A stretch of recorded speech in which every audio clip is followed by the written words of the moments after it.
Chapter 28. For a man his age, Colonel Sanders was light on his feet, and so fast that he resembled a veteran speedwalker, and he seemed to know every nook and cranny of the city. He took shortcuts up dark, narrow staircases, turning sideways to squeeze through the narrow passages between houses. He leaped over a ditch, hushing a barking dog behind a hedge with a short command, like some restless spirit searching for its home. His small white-suited figure raced through the back alleys of the town. It was all Hoshino could do to keep up. He was soon out of breath, his armpits soaked. Colonel Sanders never once looked back to see if he was following. "Hey, are we almost there?" Hoshino finally called out impatiently. "What are you talking about, young fella? I wouldn't even call this a walk," Colonel Sanders replied, still not turning around. "Yeah, but I'm a customer, remember? What's going to happen to my sex drive if I'm all pooped out? What a disgrace! And you call yourself a man? If a little walk's going to kill your desire, you might as well not have any from the beginning." "Jeez," Hoshino muttered.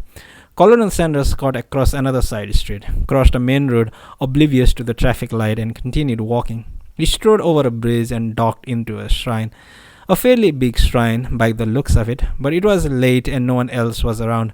Colonel Sanders pointed to a bench in front of the shrine office, indicating that Hoshino should take a seat. A mercury lamp was next to the bench, and everything was as bright as day. Hoshino did as he was told, and Colonel Sanders sat down next to him. "You're not going to make me do it here, are you?" Hoshino asked worriedly. "Don't be an idiot. We're not like those deer that hang around the famous shrines and go at it. I'm not about to have you do it in a shrine. Who do you think I am, anyway?" Then he extracted a silver cell phone from his pocket and punched in 3-digit number. "Yeah, it's me," he said when the other person answered. "The usual place. The shrine. I've got a young man named Hoshino here with me. That's right, the same as usual. Yes, I got it. Just get here as soon as you can." He switched off the phone and slipped it back into the pocket of his white suit. "Do you always call up the girls from this shrine?" Hoshino asked. "Anything wrong with that?" "No, not really. I was just thinking there got to be a better place. Someplace more normal. A coffee shop, or maybe have me wait in a hotel room." "A shrine's quiet, and the air's crisp and clean." "True, but waiting for a girl on a bench in front of a shrine office, it's hard to relax. I feel like I'm going to fall under the spell of one of those fox spirits or something." "What are you talking about? You're not making fun of Shikoku now, are you? Takamatsu's a proper city, the prefectural capital in fact, not some hick town. We don't have any foxes here." Okay, just kidding. But you're in the service industry, so I was just thinking you better worry more about creating an atmosphere, you know what I'm saying? Something luxurious to get you in the mood. I don't know, maybe it's none of my business." "You're right, it isn't," Colonel Sanders intoned. "Now about that stone." "Right, the stone. Tell me about it." "After you do the deed, then we talk." "Doing the deed's important, huh?" Colonel Sanders nodded gravely a couple of times and tugged at his goatee. "That's right. It's a formality you have to go through. Then we'll talk about the stone. I know you're going to like this girl. She's our top girl. Luscious breasts, skin like silk, a nice curvy waist, hot and wet right where you like it. Regular sex machine. To use a car metaphor, she's four-wheel drive in bed, turbocharged desire. Step on the gas, the surging gear shift in her hands. You round the corner, she shifts gears ecstatically. You race out in the passing lane, and bang, you're there. Hoshino's dead and gone to heaven." "You're quite a character, you know that?" Hoshino said admiringly. "Like I said, I'm not in this business for my health." 15 minutes later, the girl arrived, and Colonel Sanders was right. She was a knockout. Tight miniskirt, black high heels, a small black enamel shoulder bag. She could easily have been a model. Generous breasts, too, spilling out of her low-cut top. "Will she do?" Colonel Sanders asked. Hoshino was too stunned to reply and just nodded. "A veritable sex machine, Hoshino. Have yourself a ball." Colonel Sanders said, smiling for the first time. He gave Hoshino a pinch on the rump. The girl took Hoshino to a nearby love hotel where she filled up the bathtub. quickly slipped out of her clothes and then undressed him. She washed him carefully all over, then commenced to lick him, sliding into a totally artistic act of fellatio, doing things to him he'd never seen or heard of in his life. He couldn't think of anything else but coming, and come he did. Man alive, that was fantastic. I've never felt like that, Hoshino said, languidly sinking back in the hot tub. That's just the beginning, the girl said. Wait till you see what's next. Yeah, but man, that was good. How good? Like there's no past or future anymore. The pure present is an ungraspable advance of the past, devouring the future. In truth, all sensation is already memory. Hoshino looked up, mouth half open, and gazed at her face. What's that? Henry Bergson, she replied, licking the semen from the tip of his penis. Mem no memle. I'm sorry? Matter and memory. You ever read it? I don't think so, Hoshino replied after a moment's thought. Except for the special SDF driver's manual he was forced to study and the books on Shikoku history he'd just gone through at the library, he couldn't remember reading anything except manga. Have you read it? The girl nodded. I had to.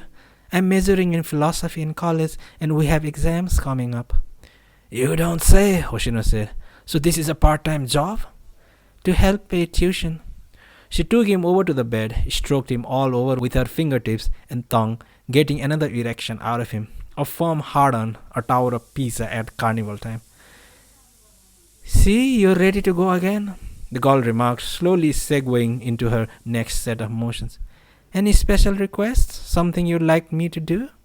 Mr. Sanders asked me to make sure you got everything you want. I can't think of anything special, but could you quote some more of that philosophy stuff? I don't know why, but it might keep me from coming so quick. Otherwise, I'll lose it pretty fast. Let's see. This is pretty old, but how about some Hegel? Whatever. I recommend Hegel. He's sort of out of date, but definitely an oldie but goodie. Sounds good to me. At the time that I am the content of a relation, I am also that which does the relating. Hegel believed that a person is not merely conscious of self and object as separate entities, but through the projection of the self via the mediation of object is volitionally able to gain a deeper understanding of the self, all of which constitutes self-consciousness. I don't know what the heck you're talking about. Well, think of what I'm doing to you right now. For me, I'm the self, and you're the object. For you, of course, it's the exact opposite. You're the self to you, and I'm the object.